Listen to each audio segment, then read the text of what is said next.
នេះសន្តាគារបានបងប្អូននៅខាងភ្នំពេញថ្មីហើយនេះតែថ្ងៃកូដុតសាខានៅភ្នំពេញថ្មីដែរ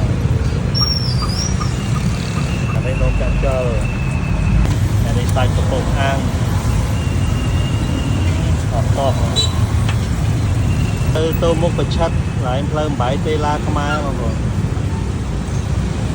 ទេឡាខ្មែរនៅខាងកើតថ្នល់ការសាខាថ្ងៃកូដុតភ្នំពេញថ្មីនៅខាងកើតថ្នល់